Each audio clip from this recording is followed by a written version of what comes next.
Welcome to Inspiration Rising. I'm your host, David Trotter, and we're here to inspire you to rise up in your life, love, and leadership. Today I have the fifth and final episode from the interviews at Inspiration Rising Live in Orange County, California. 70 or so women and a few guys gathered for a night of inspiration and connection. It was an incredible night, and I hope that the recording of these interviews gives you a taste into what it was like to be there in person. Our final interview of the evening was with STACEY Robbins, who shared on the topic of An Unconventional Life, turning your dreams into realities. STACEY is an integrated wellness coach, speaker, and author of An Unconventional Life, Where Messes and Magic Collide, which is the book that we gave out to each attendee on this evening. She's also the author of You're Not Crazy and You're Not Alone, as well as Bloom Beautiful. She creates experiences through her international retreats and workshops, empowering women to live from what she calls their brave soul place. And in fact, at this very moment, as I'm recording this intro, STACEY is in Italy with a group of women. Before we jump into the interview, I want to invite you to connect with other like-minded women in our private Facebook group called Inspiration Rising Insiders. It's where we discuss the episode topics and I post coaching content as well.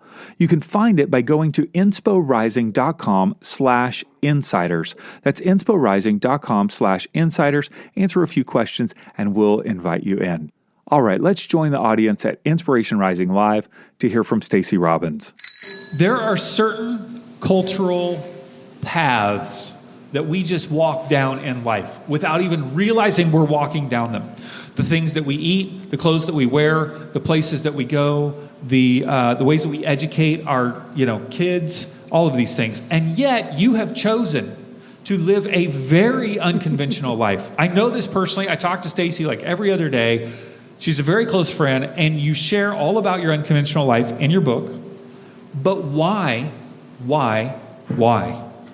And how have you chosen to live unconventionally? Tell me the why first, and then give us some examples of how you have lived unconventionally. It's easier to tell the how first. Okay, the why. Well, you can tell the how if you want. That's fine. No, that's fine. I think the why is, in life we have a lot of opportunities to be rewarded by our culture. And in my life in particular, I had a lot of opportunities to be rewarded. I grew up in a very comfortable family financially. My dad had a high position in what he did. He had also been a top 50 Billboard chart musician. I was talented with music. I was talented at writing. I was, gifted at sports. So I had a lot of things going for me. And the thing is that as I would pursue different things in life, I found myself like on the path of being rewarded the way you would be rewarded in the world.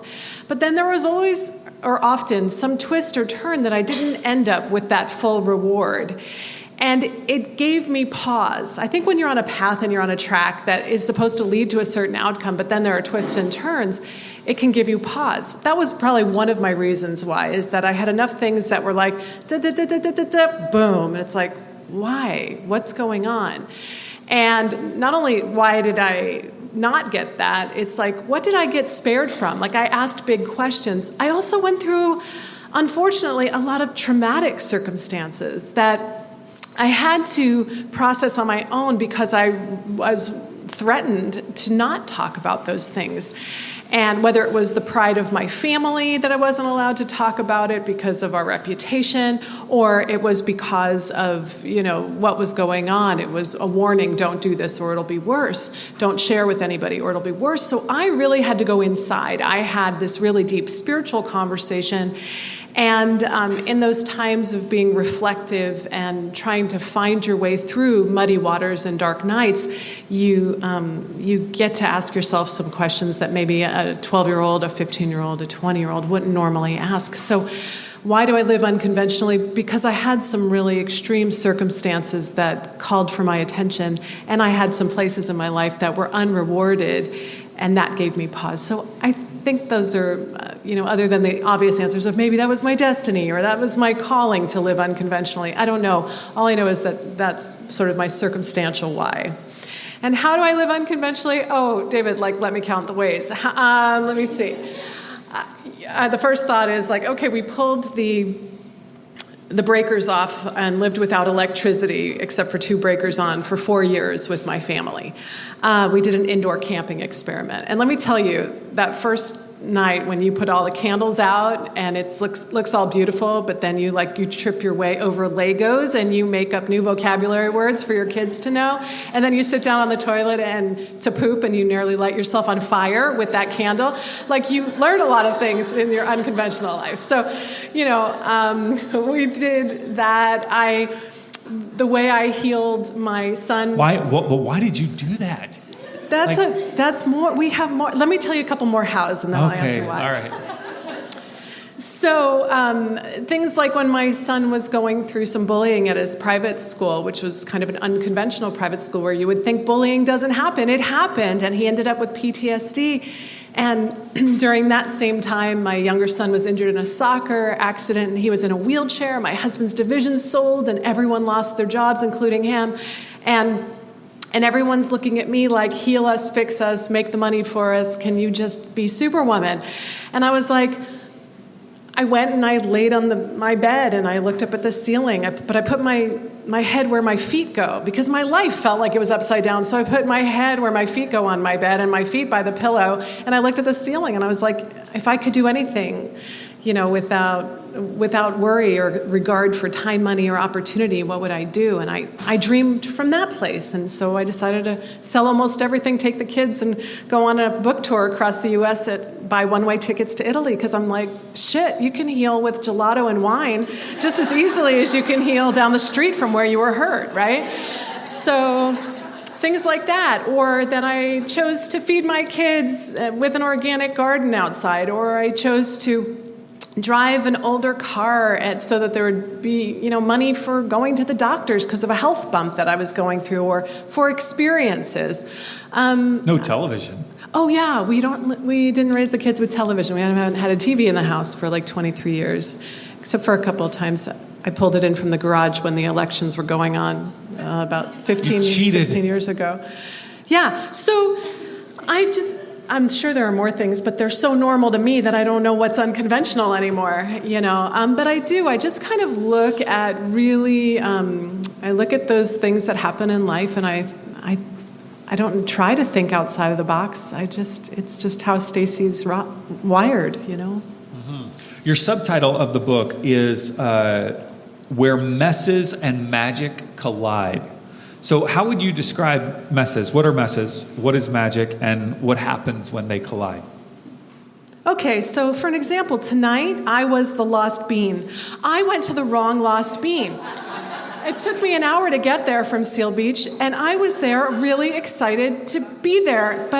And there's some dude singing in some side room, and I'm like, well, that kind of sounds like it would be David if he were a singer, but I don't know why he's singing.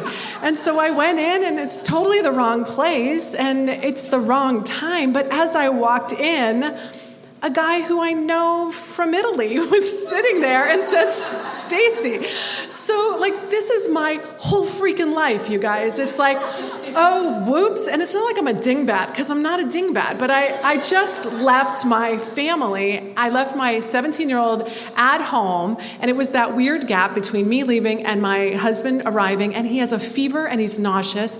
And I kept hitting the directions, and I hit the wrong one, and you probably sprayed some herb on him and then gave him a stick to suck on or something. My son, you mean, not the guy I met in the Lost Bean. They don't know what you're talking about. Yes, because I'm a voodoo person. Yeah, I'm one of Beta. I'm like one of those people. I'm like, here's some essential oil I'm going to drown you with. I'm sure that will make you better, and a lot of love and herbs.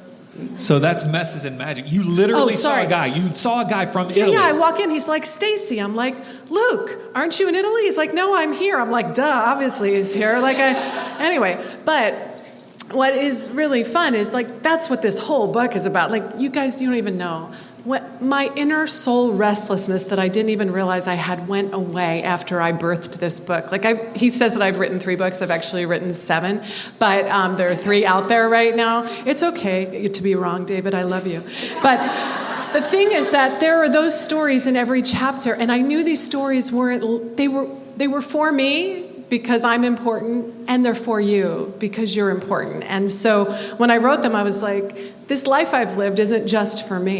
It's for every soul. I get to share the story of whatever is the mess. For me, it's been different things, whether it was, my husband's job being, dissolved when the division was sold, or, healing a kid from bullying when you're thinking that he's safe, and when you were so careful about speaking life into his life, it's the messes of, you think you're going to hit a certain mark, whether it's in your business or in your health, and then you're totally the opposite extreme. And I think the messes are often those unexpected things. I think the messes show up when you're not planning on them, because the mess isn't just the mess in and of itself. It's the disappointed expectation. It's the soul lurching and that faith quake that happens because you were on a certain path that you thought was going to lead to a certain place, and then it went sideways. So I really think that the messes aren't always like the worst, hardest things. Sometimes they're the things you were so least expecting. And I think the magic is how that situation can either undo you or remind you of your power. There's a moment in magic when it could all go really wrong. There's a point in a magic trick where the guy brings out the blindfold and the knives, where you're like, oh, this could get really bad. But then, but then things are okay, and then things are like beyond okay. They're beyond your expectation. I think that there's this moment when you hit a mess where you're like, this could be really awful, like the end of everything. And when you reach that dark night of the soul and you ask one more question, or you breathe one more breath, or you say one more prayer, you find yourself in a place that's tapping into and accessing this alchemist power inside of you, the thing that's inside of you that, an alchemist takes base metals and turns them into gold. And that power lives in every one of us, but you don't know that power that you have until you're in front of that ugly metal that seems like it's valueless. And so those hard circumstances that threatened to undo me, those were the ones that I found my greatest power, confidence, strength, need to let go, So some of us don't live that way. The way that you're describing. It's like you get up, you've got this humdrum of life where you're going to work, you're coming home at night, the kids, you're trying to figure out homework, the election, all the stuff of life is just so hard. And you talk about this dreaming, right? That people have the opportunity to see their dreams come to fruition. And yet dreaming feels so hard in those moments. It's like, I'm just trying to get through everyday life, not dream about going to Italy. You know what I mean? That feels more like just a wish, a hope. But with the people that you coach, the women that you coach, how do you help them begin to dream again? How do you give them somehow space or tools or whatever it might be to get out of just the humdrum of life and actually begin to dream about what life could be or what they could experience? That's really an interesting question, because I see all of my coaching clients as so extraordinary, and I don't see, even if they would perceive their lives as humdrum in some way, I guess I don't see it. But the way that I would say is that we often get into those patterns because we're thinking really in a linear way about our life. We're thinking that if I do this, then I can have this. If I spend enough time at this job, then I can retire and have the good life that I've always wanted. Once I get my kids off of nursing and then out of diapers and then into school, oh wait, no, not out of school, into college, no wait, no married, no with their own children, no settled in their own home. Like we live this if, when, and then kind of life. And I think that we put off our dreams and we treat them like they're incidental instead of seeing them as part of the fabric of our nature and our being, and that we're here, we are a dream. We are a dream come true of the inspiration of the divine. And so dreaming isn't unessential or unnecessary. It's the fabric from which we were created. It's the inspiration that we were divinely inspired by. So I see it, I guess the way that I would talk to my clients is that I speak from that place because I believe that with all of my heart, that dreaming is not something that you wait for until you're worthy enough or have enough money in your bank. Do you know how much money I had in my pocket when my husband told me that his job was done and all this and whatever, and we were 6 months out and all the what's it called, the job pay that they give you after your job is gone? Severance. That and then unemployment. When all that was done, there was $1,000 left. In our Newport Beach condo that we were renting, that costs more than $1,000 a month, as you know, and my kids' tuition and all of this stuff, and I'm like, wow, something's going to happen because something has to happen. And I tap into that dreamer within me. So the people who come into my space, I already see and believe in the dreamer in them. And I don't think you have to live consecutively. I think you can live concurrently, that your dreams can be happening while your, hustling is happening or your spiritual work is happening. I don't see that we have to wait. I think that we live now, and it's all part of it. So some people have vision boards, some people write in journals, some people, go to bed at night and envision what they want. How do you see your dreams come to fruition? Because I know the answer to this. So Tell I'm me, asking, what's the answer? No. I'll write a book about it. Because you guys, Stacey dreams things and they happen. It is crazy to watch it happen. And things come out of the woodwork that resources. That's why when I say on the manifesto that you have access to all the resources you need in order to live out the inspiration with it, because I see it. I see it in my life. I see it in Stacey's life. I see it in these women's life. Right? Tell us, how do you dream it, and then how do you see it come to fruition? Give us the secret sauce. Come on, tell us. Can I give you an example that will define it? Okay, so a few years ago when I took my family on that one-way trip to Italy, while I was there, I'm social mediaing the whole thing, not the chaos of my kids crying and they're like pissed because their friends aren't there and I'm trying to heal them, so I'm drinking more wine, like all that. How about your shoes that were giving you blisters on your feet? They'll read the story about the lipstick and the shoes. You're going to love this. So, what happened was what was I saying? We're talking about how you have your dreams come to fruition. So while I'm there, women are saying to me on social media, the lost bean. That was the last one in my brain. But women are saying to me, would you take me to Italy? Would you take me to Italy? I'm like, yeah, everybody wants to come to Italy. I'm like, no duh, because Italy's awesome. And then when I came back, people were like, would you lead a retreat in this?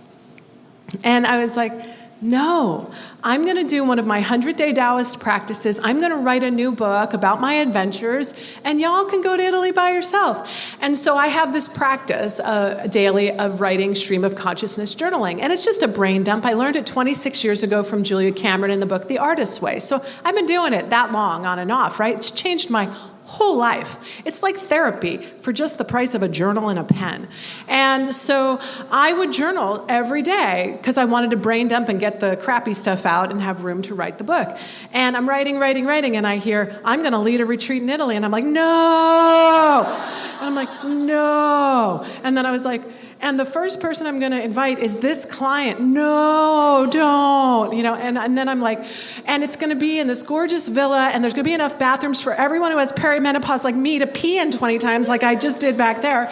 And I'm like, and I'm writing the vision of what it's going to be. And I did that every day. And it's July of 3 years ago, and end of June or something, 3 years ago. And I'm like, all right, I'm going to lead a retreat in Italy. I don't have a villa. I have never flown alone for 12 hours, even though I had one of my jobs that I flew all the time. I had never done that, and I used to have a tremendous fear of flying, and then I only used to fly with my husband because I thought he was the good luck charm and God liked him better, so I wouldn't die if I was on the plane with him. So these were big stretch dreams. This was like not normal.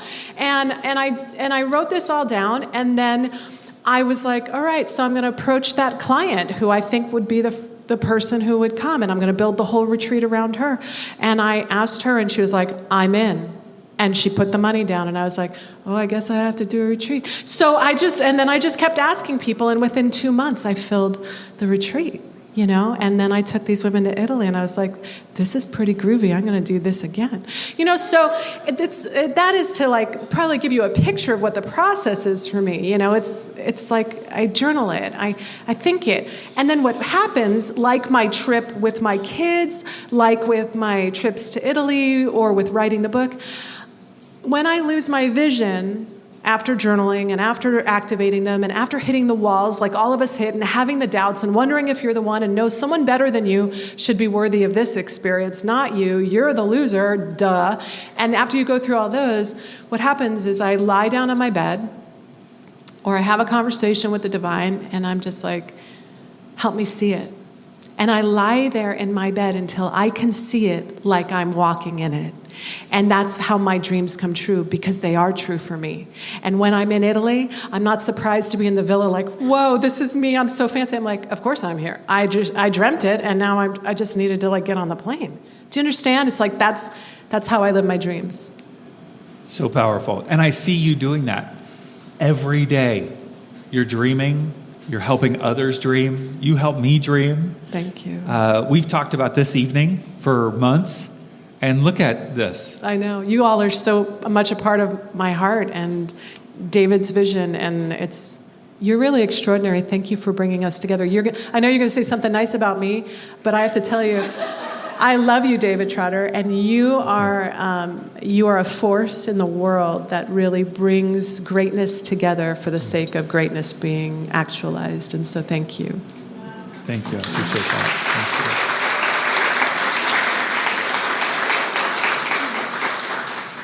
Stacey, I love you. You're amazing. You have an amazing family. You are so weird. I am. And I appreciate that you allow me to be weird. You don't judge me because of my incessant drinking of Diet Dr. Pepper.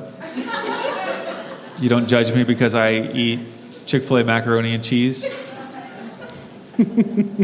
You don't push onto me, but you're like an open book of resources and wisdom and care and love. And I really appreciate the space that you create for me to explore and ask things and you to engage. I just appreciate our friendship so much. So same. And you will be. No, I'm not going to say will be. You are. Thank you. A New York Times bestselling author. Thank you. USA Today bestselling author. Thank Wall you. Street Journal bestselling author. Thank you. I see it. Thank you. I know it. I feel it. I know it's there. Thank you. It's there without a doubt. Will you give Stacey a hand? Yes. Well, I hope you enjoyed my conversation with Stacey, and I want to encourage you to check out our website, STACEYROBBINS.com. You can find all the links to her social media by swiping up on your phone now and looking in our show notes. I want to encourage you to share this episode with a friend who might need this encouragement or inspiration. Take a screenshot of the episode on your phone, text it to them, and tell them to listen to the Inspiration Rising podcast. And if you haven't already, I want to encourage you to subscribe to the Inspiration Rising podcast. You can find it on the Apple or Google podcast app that's already loaded on your phone. Open the app, search Inspiration Rising, click subscribe, and you'll automatically receive every episode delivered to your phone. This is the easiest way to listen to the podcast, and actually by subscribing, you help more people find the show in the app. All right, until next time, have a wonderful week.